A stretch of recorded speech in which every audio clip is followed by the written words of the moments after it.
muito se falou assim, a China vai desbancar os Estados Unidos. Eu acho que não vejo esse cenário. Eu gosto muito do mercado americano.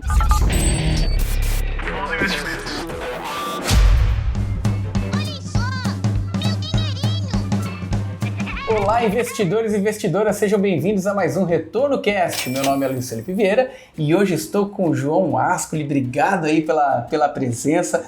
O João que já trabalhou muito na Europa, já teve escritório na China, um cara especializado em China.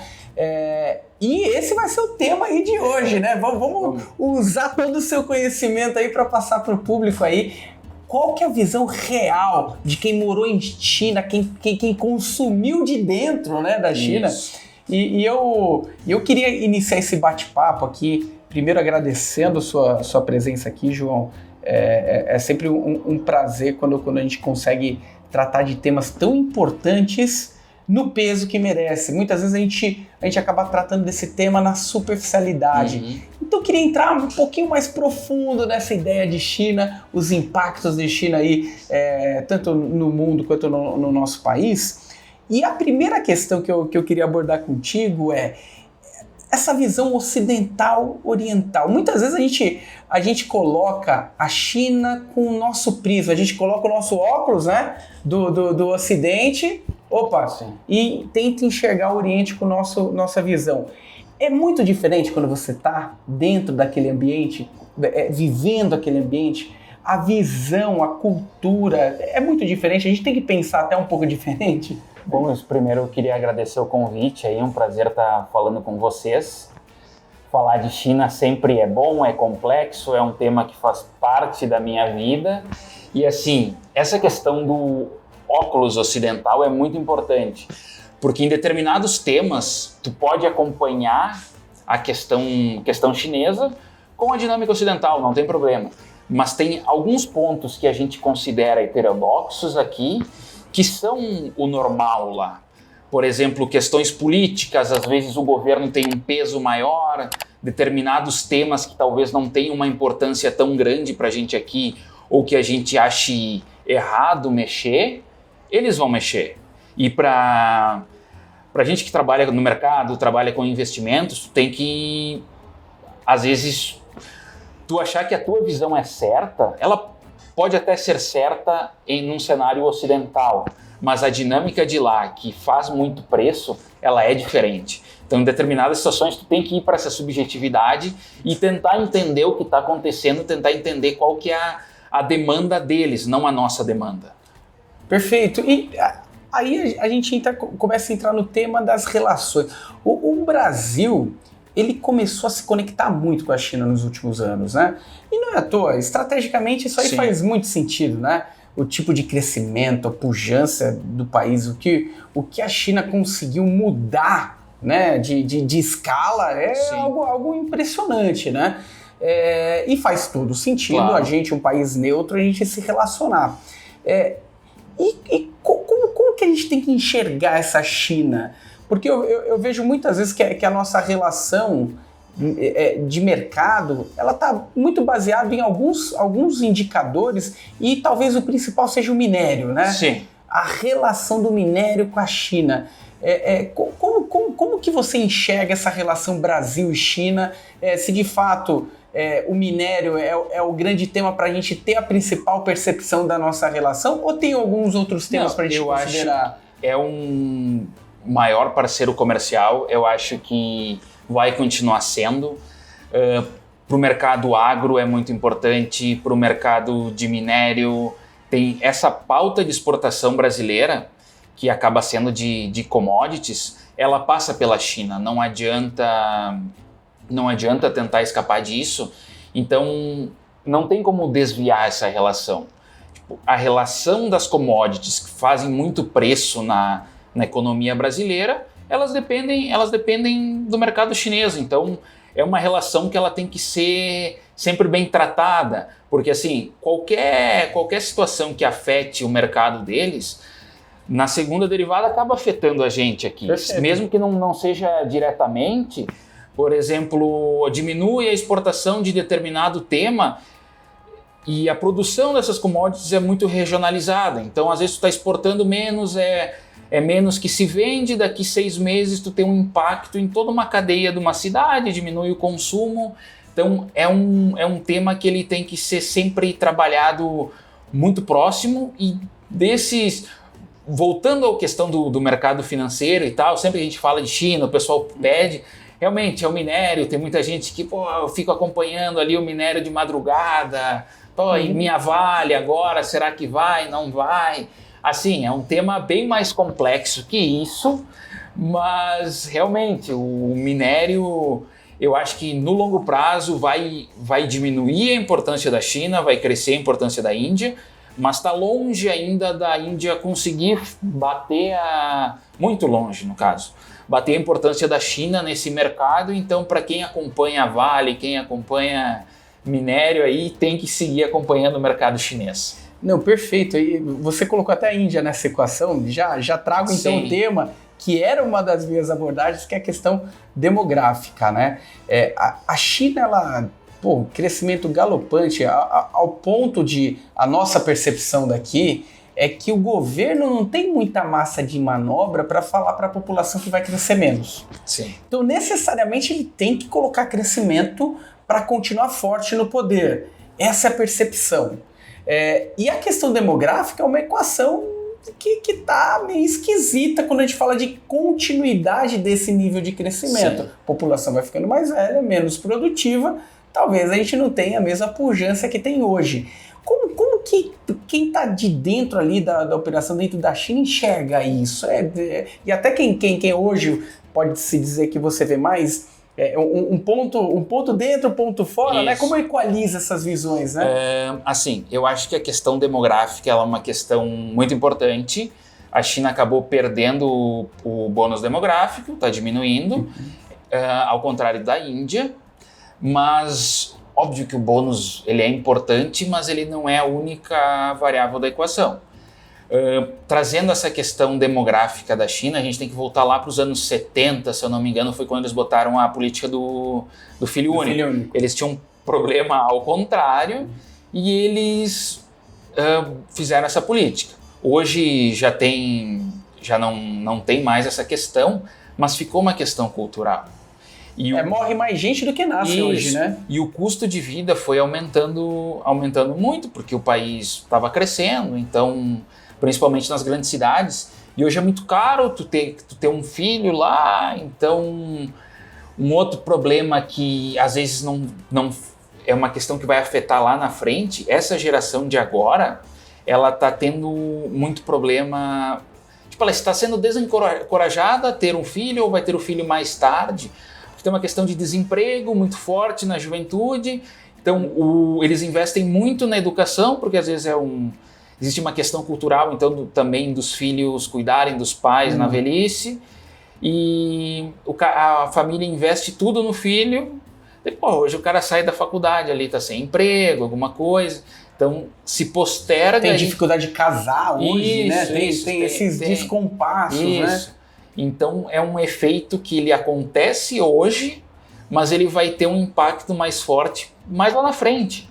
Então é uma questão que eles vão ter que trabalhar. O prêmio demográfico, eles vão ter que se acostumar a isso, não vai voltar. Pode fazer o incentivo que for, mas não vai acontecer. E eu acho, tu falou da questão do crescimento. Assim, como é que funciona? Tem um governo centralizador, certo ou errado, é assim que funciona, ponto. E eles têm as metas de crescimento. Sempre, todo ano, eles têm uma reunião em dezembro, que eles acabam divulgando em fevereiro, março. Essa meta acaba, dependendo da situação, dependendo do enredo do momento, ela acaba sendo um proxy do que o mercado... a gente quer, digamos que agora eles vão botar, eu acredito, uma meta de 5% para o ano que vem. Com o mercado externo ajudando um pouco, talvez eles precisem pisar menos no mercado de infraestrutura. Mas tu pega hoje, o que um mercado de minério precifica? O mercado de minério precifica uma China botando uma meta de 5%, quando ela põe uma meta, ela vai entregar, fazendo... É muito ruim para eles não entregarem, e ele precifica um governo tendo que pisar no acelerador de infraestrutura, obras... Gastos do governo. Existe uma preocupação com o endividamento? Existe, mas ainda existe uma margem de manobra grande, porque assim, a imensa maioria, o mercado deles, ao mesmo tempo que ele é complexo, em determinadas situações ele dá poucas opções. Por exemplo, hoje um chinês médio, onde é que ele pode investir o dinheiro dele? Em imóvel, em títulos lá, é um governo que é um mercado fechado. Então existe esse... Até a bolsa é mais fechada, Isso, não pode fazer algumas operações, não é a bolsa, as bolsas locais, tipo em Shenzhen e Xangai são mais fechadas, mas tu consegue operar via Hang Seng em Hong Kong, que tem tipo, como se fosse uma ADR, assim. Mas é um mercado que sofreu bastante, porque assim, por exemplo, pega o índice de bancos, de construtoras deles lá, é um mercado que sofreu, até porque eles sabem que o governo tem muito banco estatal, que eles vão fazer aquele movimento, basicamente o que foi feito com, sei lá, o Banco do Brasil uns anos atrás, sabe? Acaba, se o banco tem gordura, tira do banco um pouco e vai transmitindo para os outros setores. É um movimento que vai seguir acontecendo. E a gente está tentando colocar, né, algumas peças aqui para a gente tentar equalizar até a expectativa em relação à China, né? Se a gente pudesse traçar uma expectativa, é de se esperar que a China vai continuar crescendo? Voltando àquela questão, né? Nos parece que o governo está tão vinculado à meta de crescimento que é até difícil ele se descolar disso, Sim. né? E ele vai fazer de tudo para atingir e continuar atingindo. Qual que é a tua visão disso? A China continuando crescendo? Eu acho que com o passar dos anos, a gente vai ter que se acostumar com a China crescendo menos. Tipo, já diminuiu e tal. Por exemplo, uma Índia da vida vai crescer muito mais do que a China em termos percentuais. Mas quando e como isso vai acontecer, daí volta o óculos ocidental. Depende deles. Por exemplo, pela minha visão, se eu fosse eu ia aceitar um crescimento menor esse ano, ia aceitar uns 4%, ia guardar um endividamento, ia guardar na manga um gasto de infraestrutura para levar para os próximos anos, e ia esperar o mercado lá fora ajudar, porque sempre foi um país com net exportador. Se a China exporta, alguém precisa importar. Com taxas altas na Europa, nos Estados Unidos, acaba diminuindo, tem aquele movimento de reshoring também que afetou, mas não, eles tinham a meta de 5% que eles botaram lá no começo do ano, final do ano passado, e não entregar isso é uma quebra de confiança muito forte, aquele paradigma daí inverte para o óculos ocidental, que seria, para a população seria muito difícil, às vezes o governo não entregou 5%, isso abala a confiança. Todo começa a duvidar, né? Isso. Pra gente, pro Brasil, crescer 4, crescer 5, lindo. Tá bom, 3 já seria maravilhoso. Não vai dar para crescer 3,5, cresceu 3, beleza. Não, para eles, se ele falou que é 5, tem que ser 5. E eles vão entregar os 5. Tanto é que depois que eles começaram a pisar no acelerador, todos os bancos ali revisando, 4,5, é 5, é capaz de passar até um pouco.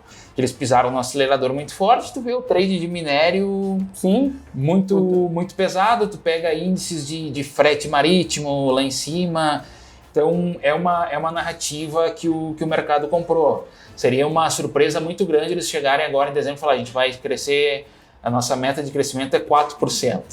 Isso seria uma surpresa. 5 eu acredito ser o factível, e tu já tem acadêmicos lá dentro falando que tem que aumentar o déficit para financiar isso aí, então eu acredito que vai seguir nessa demanda, e é muito difícil a gente saber o que eles vão botar como meta, mas cada vez vai ficar mais difícil atingir essas metas mais ousadas. E olhando por esse lado de crescimento, imaginando que é um bolo gigantesco de dinheiro no orçamento, e nos últimos anos a gente tem visto o que aconteceu com esse bolo de dinheiro indo para a infraestrutura. Outro dia eu estava vendo um vídeo de uma cidade quase sendo implodida porque veio orçamento, veio dinheiro, precisava construir. Então vamos fazer uma cidade, talvez alguém compre em algum momento. Cara, isso é uma questão curiosa, porque assim, ao mesmo tempo que o governo ele é centralizado, o governo central, existe muita autonomia. Quando eles colocam essa meta de 5% anual, o cara fala, digamos em termos brasileiros aqui nacionais, seria São Paulo vai crescer X, o Rio Grande do Sul vai crescer Y, e nessa alocação local existia muito problema, porque o que acontece? Para o cara subir no partido, o cara precisa entregar número. Não importa como, entrega o número. E existia muito problema, muita falta de qualidade. Nesse semestre todo, eles fizeram muitas auditorias locais, muita gente caiu para equalizar esse problema e eles trouxeram muita decisão de investimento para o governo central. Que daí sim, eles vão alocando conforme... Sempre se falou muito da falta de produtividade do investimento. Eles pensavam no investimento em D0, mas não em D mais tanto. Hoje, cada vez mais eles vão precisar disso, que existe ainda margem de manobra para endividamento, mas cada vez ela vai ficar menor. Então, a qualidade do investimento ela tem que melhorar, esse investimento tem que se justificar. A questão das cidades e tal, daí já vai para o mercado imobiliário, porque assim, é uma bolha, não tem como dizer que não, porque assim, o chinês médio, ele tinha opção de investimento pouca e o que bombava era o imóvel. Daí tu pegava teu vizinho comprou um imóvel ali, valorizou 100%. É sempre assim, os caras sempre vai comprando. E ele sempre... Acesso a crédito barato. Né? E o preço subia. Uhum. Então assim, existe essa bolha, mas cada fase dela ela tem situações diferentes. Por exemplo, tu pega as cidades maiores, que são Guangzhou, Shenzhen, Pequim e Xangai. Nessas cidades existe um game imobiliário muito forte ainda, porque o governo sempre controlou muito a construção. Tipo, aqui tu não pode construir, vai construir em São Paulo, vai construir lá em Araçatuba. Uhum. Daí, quer comprar teu apartamento? Compra lá. Aqui não. Tipo, aqui é diferente. Aqui não tem licença para construção, o game eles foram levando para lá, tipo a Country Garden, que ficou famosa e tal, essa quebrou assim, tipo, sei lá, pega uma cidade de 100 mil habitantes aqui no Brasil, os caras estão construindo prédios de 50 andares, sabe, um exemplo. Tipo, era aqueles condomínios chineses com, sei lá, 15 torres. E não se justificava, Não se justificava, mas existia essa bolha enquanto ia. E assim, é um setor que nenhuma das construtoras ela é too big to fail, mas o setor é. Uhum. Tanto é que eles estão... Hoje os incentivos que eles colocam para o setor imobiliário não são incentivos para bombar o setor. É tipo diminuir, amortecer a queda, sabe? Entendi. Porque querendo ou não é um setor que tem 25% do PIB dele, seria como imaginar o nosso agro, que tem um percentual parecido, daqui a pouco dá uma praga, mata tudo. Tipo, alguma coisa tem que fazer. Tipo, vai cair? Vai. Mas vamos fazer cair mais lentamente. Não, e tem uma proporção importante no PIB, no crescimento, mas mais importante ainda é que as famílias poupam através do imóvel. Exatamente, lá, né? Exatamente, porque a queda do valor do imóvel acaba fazendo um efeito renda. Por exemplo, hoje tu tem 10 milhões, o imóvel lá caiu, dependendo da localização, caiu muito. Então, tu tá mais pobre, tu vai consumir menos. Eles querem fazer essa alternância de matriz para uma coisa de consumo. Mas pensa se fosse tu assim, tem um imóvel de 1 milhão que agora tu tem bid por 400. Pô, tu vai consumir, tu vai trocar de carro? Não, tu vai... o filho não, porque o filho sempre é o último gasto que escola melhor e tal. Mas, não vai comprar uma roupa, um restaurante que... Você vai fazer de tudo para tentar não matar aquele bem, né? Então, se tu for desovar, o bid tá lá embaixo, às vezes nem bid tem. Então, é um setor que afetou muito, sabe? E fora isso, pensa a quantidade de metros que foram construídos nos últimos anos, a quantidade de pedreiro, a quantidade da empresa, o caminhãozinho que entrega, o cimento, o aço, é toda uma cadeia de milhões que ela não pode ser deslocada de uma forma fácil, assim. Até por isso a infraestrutura, que eles investem muito. Por exemplo, o pedreiro que constrói um prédio em 50, mesmo que faz uma ponte. Então, vai indo para cá. O caminhão que entrega o cimento é o mesmo. Para tentar não matar a cadeia, né? Isso, eles querem trabalhar essa transferência para o consumo, mas é uma coisa que não vai acontecer de uma hora para outra. Então, tem que ser em etapas, sabe? E até porque é uma mudança importante cultural, né? Sim, total. Tem um case interessante, o pessoal que acompanha o mercado vai gostar. É um exemplo bem legal da subjetividade chinesa. Chegou o momento ali por junho, julho, eu achava que eles realmente iam aceitar os 4%. Que eles não estavam fazendo nada muito forte, mas teve uma questão. Chegou o momento que eles falaram, a gente vai liberar licenças de construções em Xangai, Shenzhen, Guangzhou e Pequim. Cara, isso para quem não acompanha o mercado de perto, tipo, não muda nada. Mas isso é um sinal muito forte, tipo, a gente precisa, não que vá bombar o mercado, mas não tem por que manter essas barreiras, sendo que talvez exista uma demanda e essa demanda vai ajudar. E foi a partir disso aí começou a aparecer sinais. Tipo, a gente vai amortecer o mercado e vai trabalhar muito forte na infraestrutura para entregar esses 5%. Não interessa, vamos colocar energia, vamos colocar método e vamos atingir. E quando a gente olha esse contexto, é possível desconsiderar a China num processo de alocação, de diversificação de carteira, ou a China precisa estar nesse ambiente, pelo menos um percentual de alocação? O que você, na tua visão, você enxerga? Eu acho que, alocar diretamente pro pequeno é praticamente muito difícil, não vale a pena. Porque tem até umas ETFs, né? Isso, tem alocação, só que tem que entender muito o mercado, que às vezes tu comprar o crescimento chinês é muito diferente de tu comprar, por exemplo, um crescimento de Brasil. Porque às vezes a variável de crescimento que está acontecendo na China vai penalizar a bolsa. Perfeito. Tipo, o crescimento de 5% desse ano foi bom para a gente porque afetou o minério. É um trade que vai continuar para sempre? Não. Mas em compensação, determinadas políticas que foram tomadas para esses 5%, elas afetam a questão de bolsa.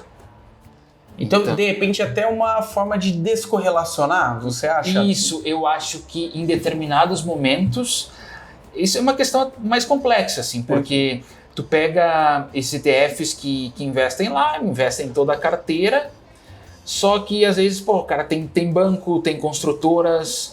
O setor, que nem a gente falou, o setor de construção, ele não pode quebrar, mas as construtoras podem. E as construtoras estão na bolsa.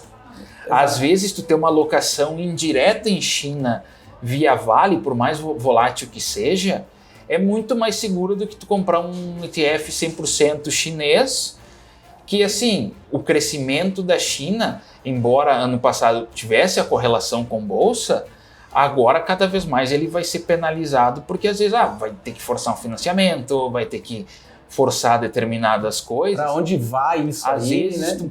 Por exemplo, eu particularmente, João, não gosto dessa alocação via ETF, mas eu acho que tem cases locais muito bons que estão sendo penalizados por uma dinâmica de país.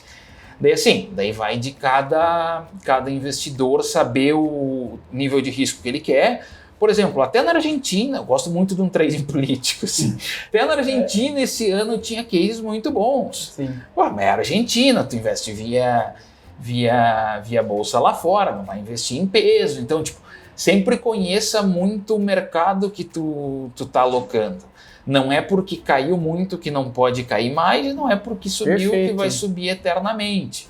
Perfeito. Assim, eu gosto de alguns cases da China, mas eu não gosto do pacote China. Os caras até me falaram, alguém postou no Twitter ontem um índice, um ETF indiano lá em cima, não era ETF, era a bolsa mesmo. Bolsa indiana lá em cima ou China lá embaixo, o que tu compra?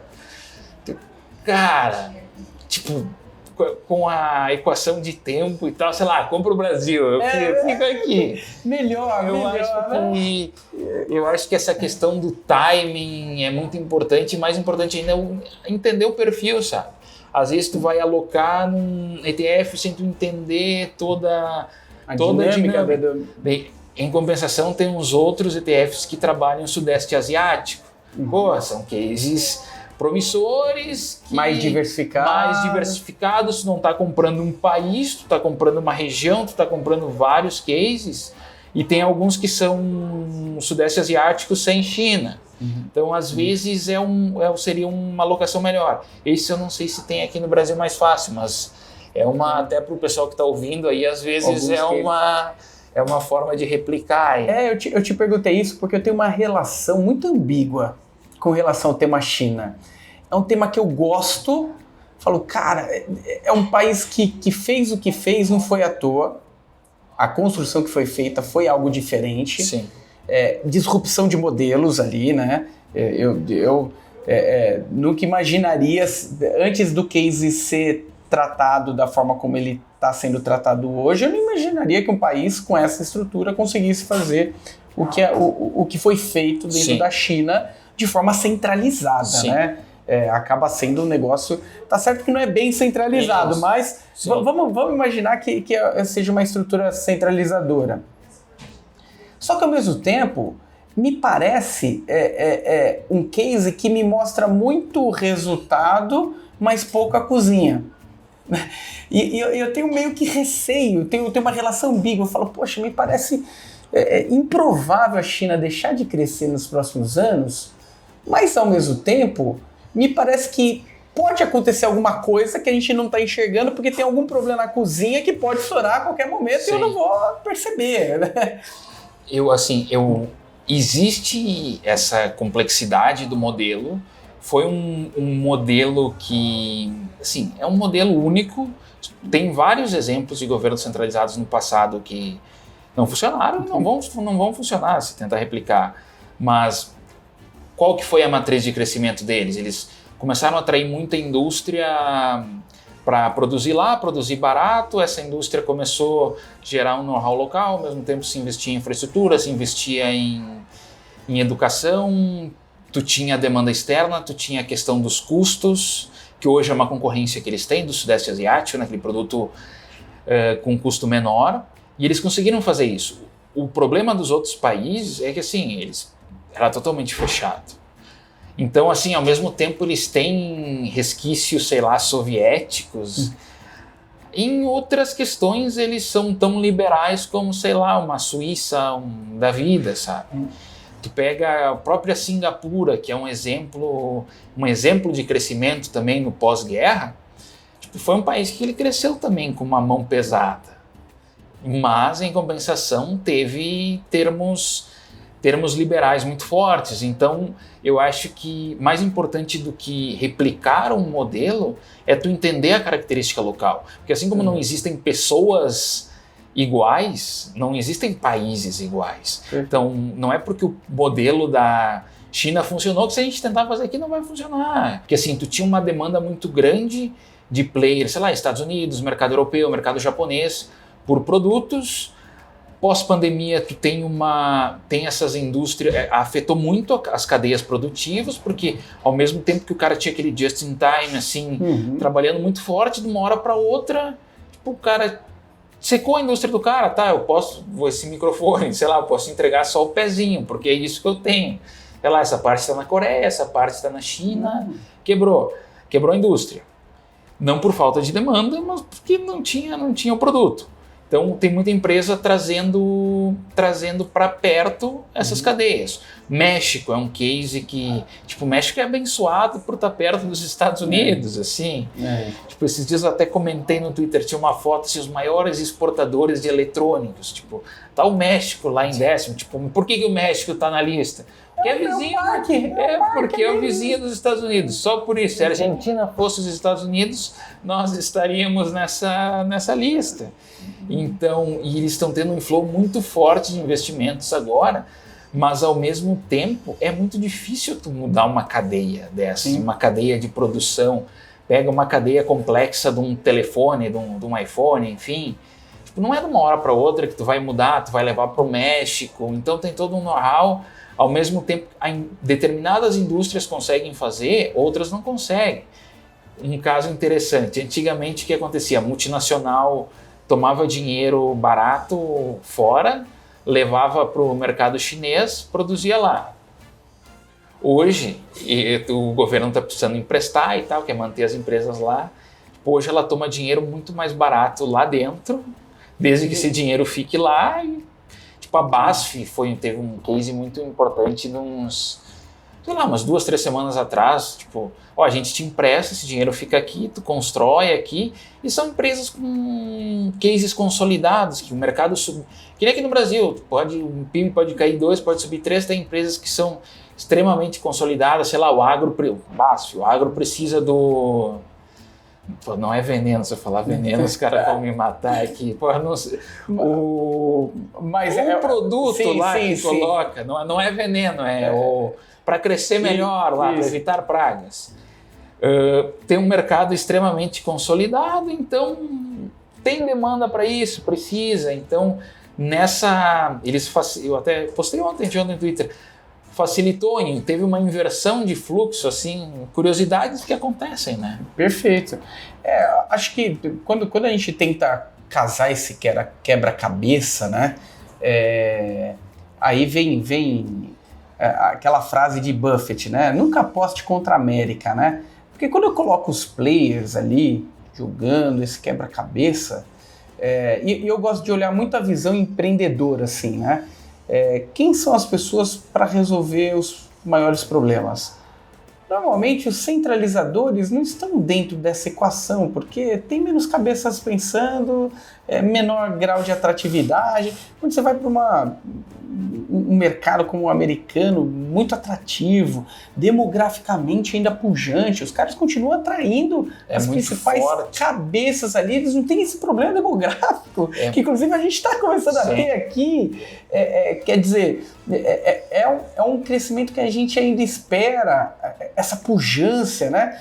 É muito difícil imaginar que no curto espaço de tempo a gente vai ter um desafio muito grande para os Estados Unidos com esse desafio que a China está vivendo, né? Muito se falou assim, a China vai desbancar os Estados Unidos. Eu acho que não vejo esse cenário.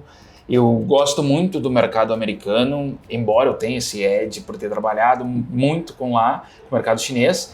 O mercado americano ele tem características únicas, nunca aposte contra é muito real.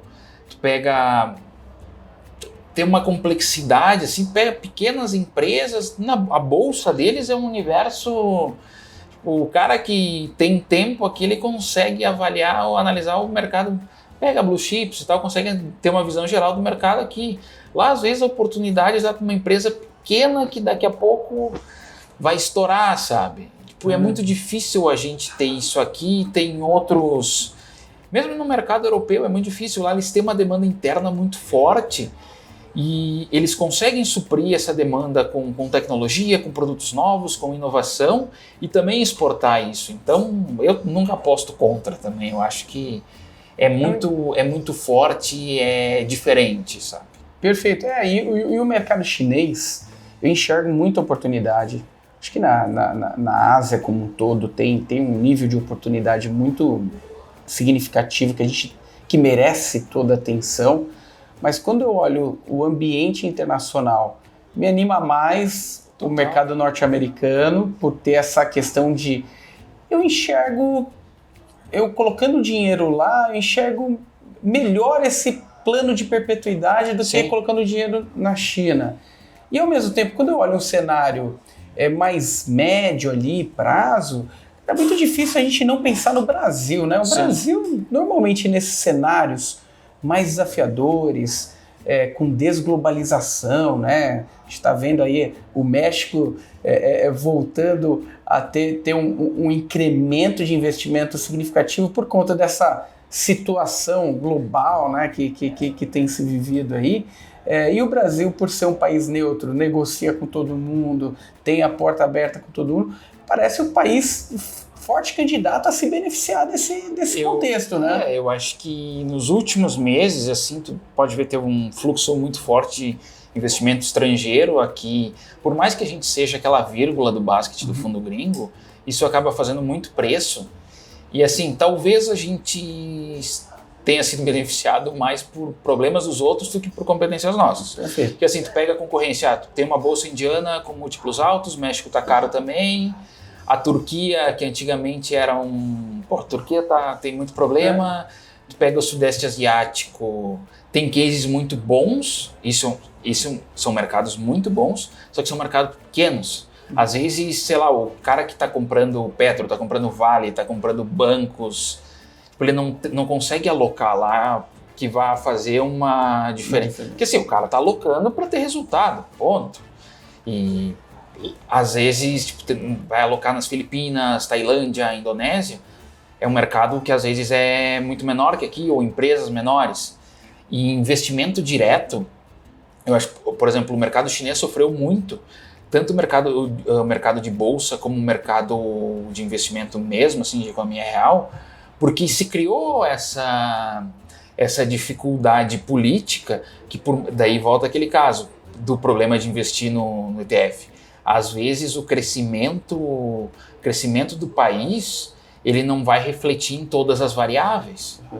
Por exemplo, tu vai ter mercado de bolsa sofrendo, porque assim, o investidor, quando acontece muito em fundo lá fora, assim, tu ter uma posição negativa em conjunto é uma coisa. Agora, tu ter uma posição negativa sozinho, isso é muito complicado, sabe? Tira do jogo muitas vezes, né? Tu ter peito de falar, não, eu vou investir vou investir na Argentina, porque na Argentina agora vai mudar. Cara, se tá todo mundo comprando, tu comprar também, todo mundo perder, é uma coisa. Agora, tu perder sozinho, isso é muito difícil. É verdade, tem que ter muito peito. E esse trade, ele é muito... Cara, todo mundo se fala, assim, acontece esse trade crowdado sempre, assim. Sim. Por exemplo, vou alocar em Brasil. Pô, tá todo mundo alocando em Brasil, posso botar um pouquinho lá que se der ruim, tipo, é para todo mundo. Mas agora eu vou alocar em Brasil num outro cenário que só tô eu vou ser o visionário. Beleza, se der certo... Você sai na frente. Tá né? na frente, mas e se der errado? Volta o tema diversificação, né? Sim, eu acho que é muito A diversificação é fundamental, porque ninguém, na verdade, sabe ter uma bola de cristal. Claro. E quando a gente pega os eventos, cara, aquilo que a gente está enxergando, a gente coloca no preço. O problema é aquilo que a gente não enxerga. Sim, total. Que vem como uma avalanche aí, de repente derruba tudo, ou traz um evento positivo, aquilo lá que não se espera, muitas vezes é o que move o mercado, inclusive, né? Então, por isso que o tema diversificação, ele tem que sempre estar no... Às vezes você pode até usar aquela função tática da alocação, que é aquela questão mais rápida, mais curta, que parece que está muito...